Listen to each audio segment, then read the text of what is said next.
Dictation start होगा 5 second बाद। Start. कोई नहीं जानता कि चुनावी राजनीति देश को कहां ले जाएगी। बात अकेले लखीमपुर खीरी में हुई हिंसक झड़पों की ही नहीं है। पश्चिम बंगाल में राजनीति के नाम पर आए दिन होने वाली झड़पें भी चिंता बढ़ाने वाली हैं। सुप्रीम कोर्ट ने सही कहा कि हिंसा होने पर कोई जिम्मेदारी क्यों नहीं लेता। न प्रशासन जिम्मेदारी लेता और न ही राजनीतिक दल अथवा आंदोलन की अगुवाई करने वाले संगठन। आंदोलन के दौरान होने वाली हिंसा को लेकर देश की अदालतें अनेक बार अपनी चिंता जाहिर कर चुकी हैं, लेकिन अफसोस की बात यह है कि किसी के कान पर जूं तक नहीं रेंगती। लखीमपुर खीरी की हिंसा में 8 लोगों की मौत हो गई। राज्य सरकार ने मृतकों के आश्रितों को 45-45 लाख रुपए और सरकारी नौकरी देने की घोषणा कर अपनी जिम्मेदारी पूरी कर ली। विपक्षी दल आंदोलन का बिगुल फूंक कर अपनी जिम्मेदारी पूरी कर रहे हैं।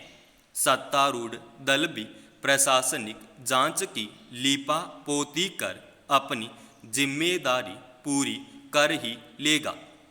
इस तथ्य से शायद ही कोई अनभिज्ञ हो कि आंदोलन या धरने और प्रदर्शन लोकतंत्र की पहचान है। यह देश आज़ादी के बाद से अनेक मौकों पर बड़े बड़े आंदोलनों का साक्षी रहा है। आपातकाल के दौरान से पहले और बाद में लोकनायक जयप्रकाश नारायण का संपूर्ण क्रांति का आंदोलन आज भी लोगों को याद है, लेकिन पिछले 2 दशकों में आंदोलन की परिभाषा बदलती नजर आ रही है। अधिकतर आंदोलनों की परिणति हिंसक टकराव के रूप में ही सामने आती रही है। हम जब सबसे बड़े लोकतंत्र होने का दावा करते हैं तो क्या हमारी जिम्मेदारी बढ़ नहीं जाती। खासकर आंदोलन के संचालन को लेकर देश में पहले भी आंदोलन हुए हैं और अब भी हो रहे हैं, लेकिन सभी पक्ष इस बात का ध्यान जरूर रखें कि हिंसा न हो। 3 कृषि विधेयकों के विरोध में देश के कुछ हिस्सों में आंदोलन चल रहा है, लेकिन गौर करने लायक बात यह है कि आंदोलन उन्हीं राज्यों में तेज है जहां अगले साल चुनाव होने वाले हैं। राजस्थान, मध्य प्रदेश, छत्तीसगढ़, ओडिशा और महाराष्ट्र में पंजाब और पश्चिम उत्तर प्रदेश जैसा किसान आंदोलन देखने में नहीं आ रहा। क्या इन राज्यों में किसान नहीं है? किसान तो हैं, लेकिन यहाँ चुनाव अभी दूर हैं। हिंसा में किसी की भी मौत हो आखिर है तो वह देश का नागरिक ही। यह बात समझते सब हैं, लेकिन वोटों की राजनीति के चलते इस पर अमल नहीं हो पाता। लोकतंत्र में आंदोलन का महत्व है, लेकिन शांतिपूर्ण आंदोलन के लिए पाबंद जरूर किया जाना चाहिए। सर्दी का मौसम शुरू होते ही दिल्ली और इससे सटे शहरों में वायु गुणवत्ता इस कदर खराब हो जाती है कि लोगों को सांस लेने संबंधी तकलीफें बढ़ जाती हैं। आँखों में जलन और त्वचा संबंधी परेशानियां शुरू हो जाती हैं।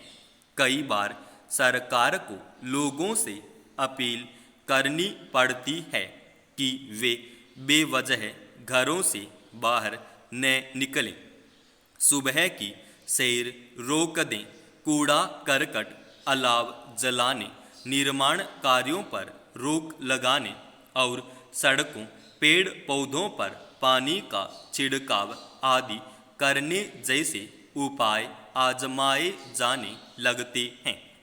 गाड़ियों पर सम विषय योजना लागू करके वायु प्रदूषण पर काबू पाने का प्रयास होता है।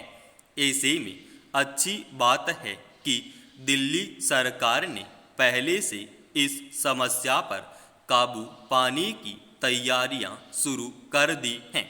मुख्यमंत्री अरविंद केजरीवाल ने सर्दी में वायु प्रदूषण से निपटने के लिए 10 सूत्रीय शीत कार्रवाई योजना घोषित की है। दिल्ली सरकार के आजमाए कुछ उपायों के नतीजे उत्साहजनक रहे हैं, जिनके विस्तार पर जोर दिया गया है। उसमें धान की फसल कटने के बाद पराली जलाने से बढ़ने वाले वायु प्रदूषण को रोकना भी है।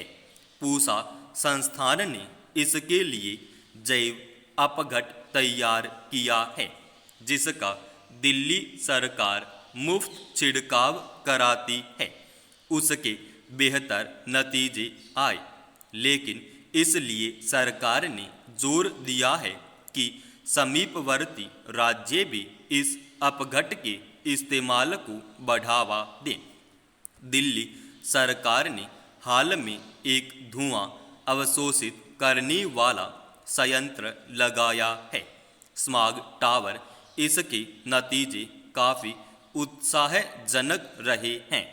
ऐसे और संयंत्र लगाने की योजना है, मगर केवल इससे वायु प्रदूषण पर नियंत्रण कर पाना संभव नहीं है।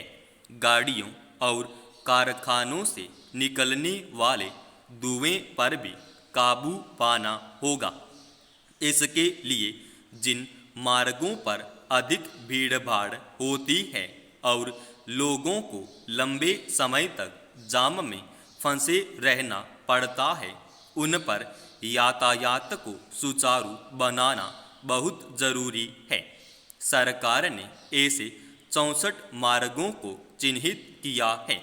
कारखानों में अबाध बिजली आपूर्ति करने पर जोर है, ताकि उन्हें जनरेटर पर न चलाना पड़े।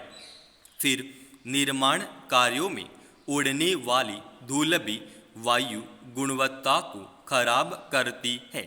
इसे रोकने के लिए कड़े नियम बनाए गए हैं और इन पर निगरानी रखने के लिए 250 दल गठित किए गए हैं।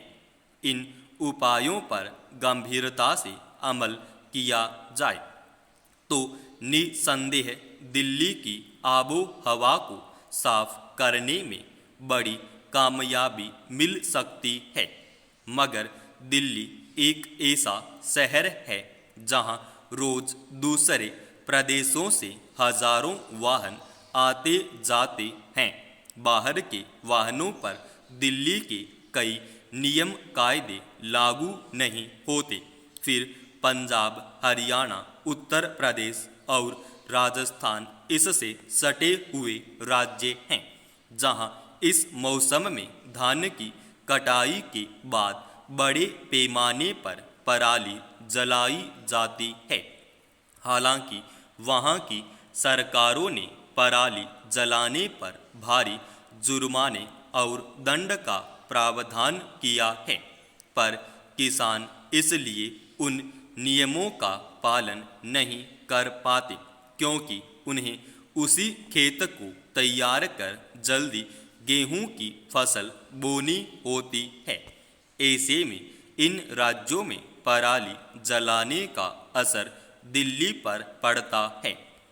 दिल्ली सरकार की अपील पर अगर ये राज्य गंभीरता दिखाएं, अपने यहाँ निःशुल्क जैव अपघट का छिड़काव कराएं तो पराली की समस्या से पार पाया जा सकता है। फिर भी सड़कों पर वाहनों की बढ़ती संख्या और उनसे निकलने वाले धुएं पर काबू पाना दिल्ली सरकार के सामने बड़ी चुनौती है। वह केवल उन दिनों की सम विषय योजना से हल नहीं होने वाली सार्वजनिक परिवहन व्यवस्था को दुरुस्त करना और व्यावहारिक बनाना होगा। समाप्त।